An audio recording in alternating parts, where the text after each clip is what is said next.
안녕하세요. 오늘도 말씀 정주행 시리즈에 오신 분들을 주님의 이름으로 환영합니다. 오늘은 고린도전서 1장으로 이제 들어갈 차례인데요. 우리 1장 먼저 한번 읽어보도록 하겠습니다. 고린도전서 제1장.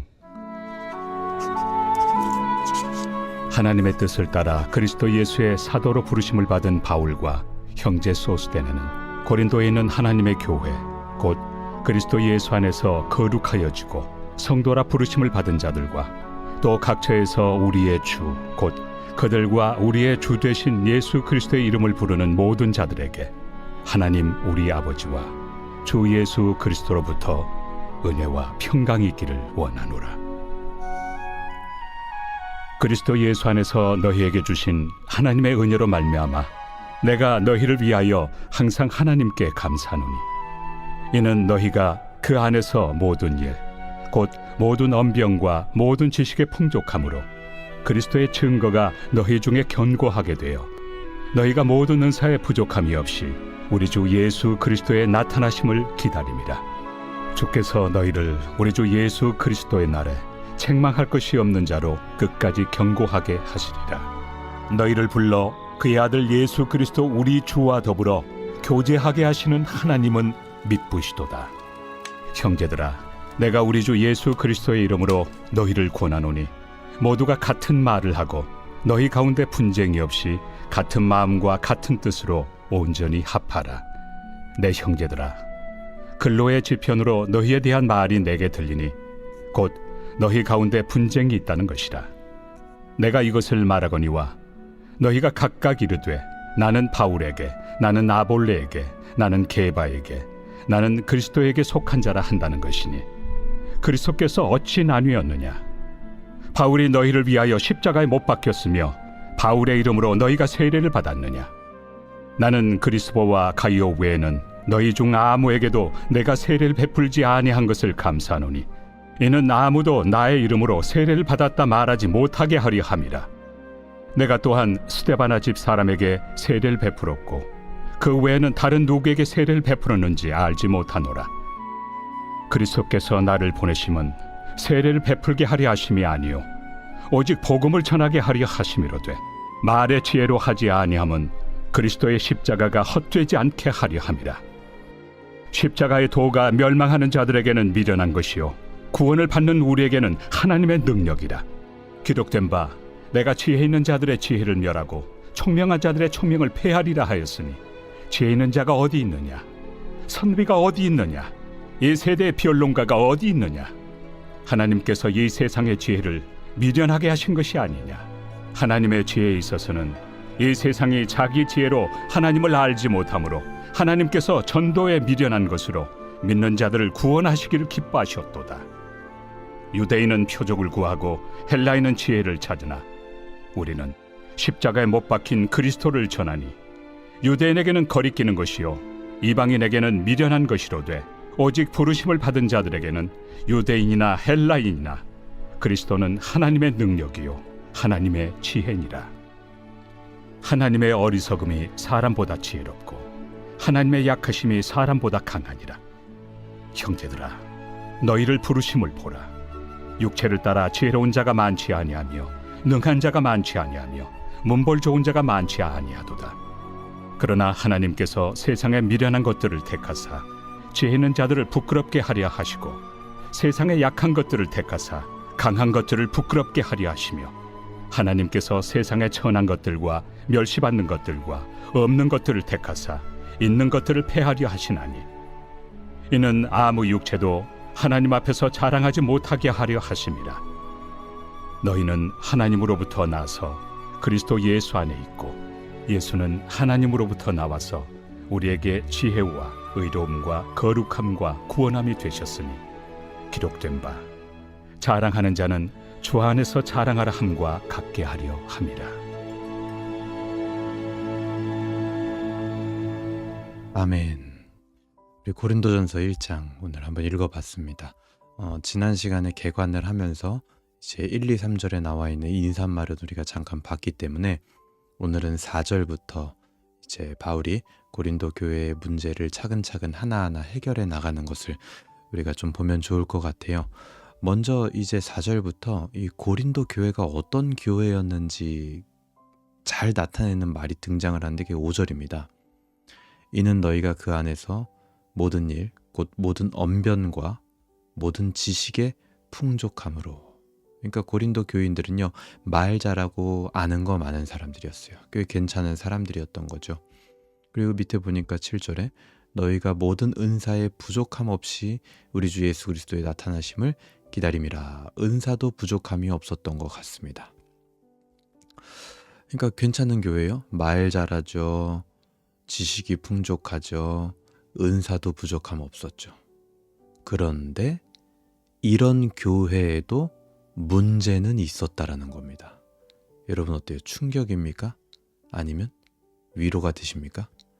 하여튼 고린도 교회에 문제가 있었고 그건 고린도 교회가 부족한 교회였기 때문에 있었던 것이 아니라 이미 가진 것이 많았음에도 불구하고 문제가 생겼다라는 거죠.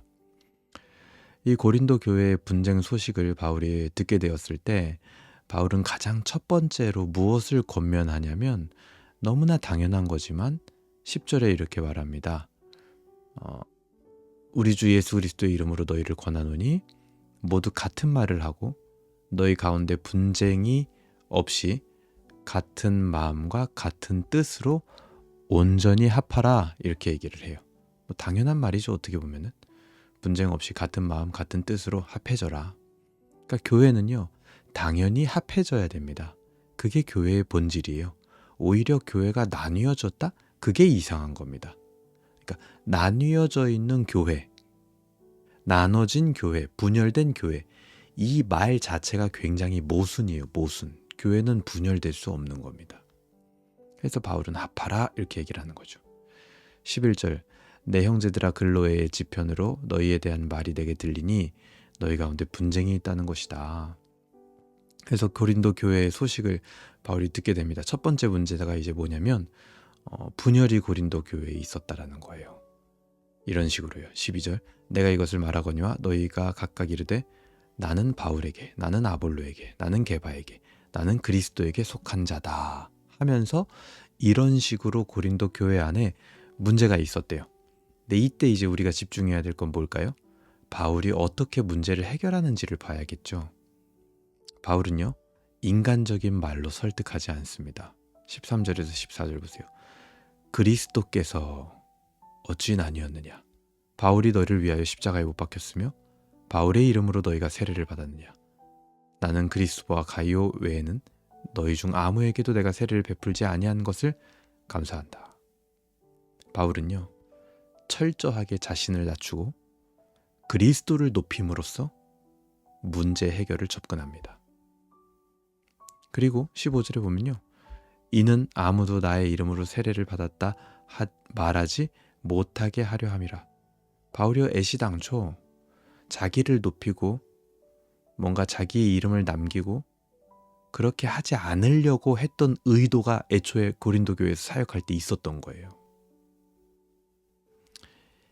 이게 바로 교회의 리더된 사람의 모습입니다. 분쟁을 해결하는 모습이에요. 교회에 분쟁이 일어났다면 그 책임은 누가 져야 될까요? 리더가 지는 겁니다. 바울처럼. 그래서 이 리더가 된 사람들은요. 교회에 뭔가 문제가 생기고 어려움이 생겼을 때 절대 가만히 있어서는 안 돼요. 가만히 있지 말고 나서서 해결을 해야 됩니다. 바울처럼. 근데 해결을 하는데 어떤 방식으로? 당연히 그 방식도 바울을 따라가야겠죠. 인간적인 방식이 아닙니다. 세상의 논리대로 앞뒤를 따지고 잘잘못을 따지는 것이 아니에요. 그리스도를 높이는 방식으로 문제를 해결하는 거예요. 그리스도의 은혜를 다시 상기시켜서 더 높아 보이던 여러 가지 문제들을 아무것도 아닌 것처럼 만들어버려야 된다는 거예요. 그게 바로 교회의 리더된 자들이 문제를 해결하는 방식입니다. 바울은요, 계속해서 이 고린도 교회가 나눠진 이 문제를 해결해 나갑니다. 바울이 인간적인 말로 이 문제를 해결하고 있지 않은 것처럼 이 고린도 교회의 분열의 문제라는 것은 좀 더 자세히 보면 하나님의 지혜와 세상의 지혜의 차이를 알아야지만 해결될 수 있었던 거예요. 그러니까 바울이 이렇게 문제를 잘 해결을 접근을 하고 있습니다. 근데 더 나아가서 고린도 교회의 구성원, 그 성도들도 하나님의 지혜와 세상의 지혜는 이런 차이가 있구나. 바울이 지금 하나님의 지혜를 가지고 문제를 해결하려고 하고 있거든요. 근데 그거를 성도들도 알아야지만 온전히 해결될 수 있겠죠. 그래서 가장 먼저 바울이 뭘 말합니까? 18절, 십자가의 도가 멸망하는 자들에게는 미련한 것이요 구원받는 우리에게는 하나님의 능력이다. 바울은요, 십자가를 이야기합니다. 가장 먼저 바울이 전한 이 복음의 핵심, 십자가에 대해서 이야기를 하는데요. 이 십자가는요, 고린도 지역에서 미련한 것으로 치부당했습니다. 미련한 것으로 치부당했을 뿐만 아니라 22절에 보면 유대인은 표적을 구하고 헬라인은 지혜를 찾는다 이렇게 얘기를 하죠. 유대인은 항상 이 예수님을 어떤 믿으려는 마음을 가지고 표적을 구한 게 아니라 무언가 책 잡으려고 표적을 구했고, 또 헬라인은요 그런 유대인들하고는 또 다르게 어떤 지혜, 지식 이런 것들을 찾았습니다. 근데 하지만 하나님의 지혜였던 십자가는 그런 유대인들이 구했던 표적이나 헬라인이 구했던 지혜보다도 훨씬 더 깊은 지혜를 통해서 우리에게 역사한다라는 거예요. 고린도 교인들에게 역사한다라는 겁니다. 그러니 세상이 자기 지혜로 전혀 하나님을 알지 못하고 오직 하나님의 지혜였던 십자가를 통해서만 하나님을 아는 것이 가능하니, 지금 너희들이 하고 있는 이런 방식, 이런 것들은 지금 세상의 지혜를 따르는 방식이다. 뭐 하고 있었어요, 고린도 교인들이? 누구 편이네, 나는 누구한테 세례를 받았네, 이런 거. 그런 세상의 지혜를 따르는 방식을 따르지 말라는 거예요, 바울은. 그런 방식으로 하나님을 알 수 있게 되는 것도 아니고, 그런 방식은 유대인이나 헬라인들이 구했던 거고, 십자가는요, 애초부터, 처음부터 그런 모든 세상 지혜를 배제시킬 수 있도록 의도되었습니다. 그래서 뭐라고 얘기를 합니까? 27절 보세요. 그러나 하나님께서 세상에 미련한 것들을 택하사 지혜 있는 자들을 부끄럽게 하시려고 세상에 약한 것들을 택하사 강한 것들을 부끄럽게 하고, 하나님께서 세상에 천한 것들과 멸시받는 것들과 없는 것들을 택하사 있는 것을 폐하려 하시나니 이는 아무 육체도 하나님 앞에서 자랑하지 못하게 하려 하심이라. 이게 십자가의 처음부터 의도된 의도입니다. 고린도 교인들이 당을 짓고 분열된 모습이 있었던 이유는 딱 한 가지예요. 세상의 지혜를 추구했기 때문이고, 그런 방식을 교회 안에서 통용했기 때문입니다. 그걸 그냥 허용해버렸기 때문이에요. 교회는 오직 십자가, 하나님의 지혜만이 통용되는 곳이어야 합니다. 그래서 아무도 육체적인 자랑을 하나님 앞에 하지 못하는 모습으로 교회는요, 하나 되는 겁니다. 주께서 주신 의와 거룩과 구원과 지혜로 교회는 하나 되는 거예요. 여러분, 교회 안에서 세상의 지혜와 같이 육체적인 것을 자랑하고, 세상에서 하듯이 똑같이 힘의 논리를 주장하고, 세상에서 많은 사람들이 하는 것과 같은 그런 행동들, 그런 사고방식들, 그 모든 것을 우리는 멈춰야 됩니다. 오직 우리들, 자기들 안에 있는 복음을 생각해야 돼요. 그리고 그 복음과 은혜를 이야기해야 됩니다. 만약에 그것이 나에게 없다, 자꾸 나오지 않는다, 슬퍼해야 될 일입니다. 애통해야 될 일이에요. 왜요? 교회의 문제를 해결할 능력을 갖추고 있지 못한 거거든요. 나는 무엇을 자랑하고 무엇을 말하는 사람인가? 오늘 이 아침에 기도해 볼 수 있으면 좋겠습니다. 여러분 기억하세요. 교회의 문제는 가장 먼저 복음에 집중할 때, 십자가에 집중할 때 해결될 수 있습니다. 그래서 바울도 그 원리를 나타내는 말을 오늘 1장에서 계속 했던 거예요. 21절도 볼까요? 하나님의 지혜에 있어서는 이 세상이 자기 지혜로 하나님을 알지 못하므로 하나님께서 전도에 미련한 것으로 믿는 자들을 구원하시기를 기뻐하셨다. 전도에 미련한 것으로. 이게 뭡니까? 복음을 통해서, 복음 전파를 통해서 구원하시고 하나님의 지혜가 나타나고 하나님의 능력이 나타나게 하기를 하나님은 기뻐하셨다는 거예요. 세상적 지혜로 한 게 아니고요, 교회 안에서. 그래서 우리는 교회에 어떤 여러 가지 문제가 있고 또 난관에 부딪히기도 하고 또 고린도 교회처럼 막 분열이 일어나기도 할 때 복음에 집중해야 된다는 이 방식을 항상 생각하고 있어야 됩니다. 근데 이게요, 표현을 좀 다른 방식으로 해보면은 좀 재밌어요. 예를 들어서 뭐 이런 게 있을 수 있는 거죠. 만약에 교회에 재정의 문제, 막 경제적인 어려운 문제가 닥쳤어요, 교회에. 근데 그럴 때 그것을 어떻게 해결해야 되냐? 막 교회가 예를 들어서 뭐 긴축 재정을 하고 뭐 돈을 아껴 쓰고 뭐 그런 것도 여러 가지 뭐 좋은 방법들이 될 수 있을 겁니다. 근데 하지만 십자가 앞에서 그런 것들은 세상의 지혜인 거예요. 그렇게 해서 우리가 이렇게 지혜롭게 해가지고 교회를 살렸다? 아니요, 하나님은 그런 방식을 쓰지 않으십니다. 그때에도 뭘 해야 되는 줄 아세요? 복음에 집중해야 돼요. 복음을 전하는 일에 집중해야 됩니다. 그래서 누군가에게 복음을 전하고 그것을 통해서 일어나는 구원의 역사를 통해서 교회가 부흥을 경험하고, 그렇게 교회는 경제적인 문제, 재정의 문제도 해결되어져 가는 거예요. 근데 어떤 사람들은 이제 이런 얘기를 하면은, 야 무슨 뭐 교회 돈 더 모으려고 어떤 뭐 전도를 하고 복음 증거하는 거냐? 아니요, 지금 그 말하는 게 아닙니다. 교회에 문제가 생겼고 그 문제를 해결할 때는 반드시 교회의 본질, 복음을 전하고 복음으로 사람을 구원하는 거기에 집중할 때 교회의 여러 가지 문제들은 해결될 수 있다라는 이야기를 하는 거예요. 여러분, 이것을 여러분들도 믿음으로 함께 받을 수 있으면 좋겠습니다. 이것이 전혀, 오히려 이것이요, 세상적인 지혜와 세상적인 방법이 아니에요. 복음의 방법입니다. 교회는 언제나 복음을 증거해야 되고 복음을 이야기해야 되고, 그것이 바로 교회의 문제 해결 방식이다. 사도 바울도 고린도 전서에서 그 원리를 이야기하고 있습니다. 여러분이 섬기는 교회가 지금 혹시 문제를 만났다면, 또 문제 앞에 있다면, 그때가 오히려 복음에 집중해야 될 때입니다. 그것을 자꾸만 이야기해야 될 때예요. 그래서 복음을 높여야만 다른 문제들이 낮아지게 되는 거죠.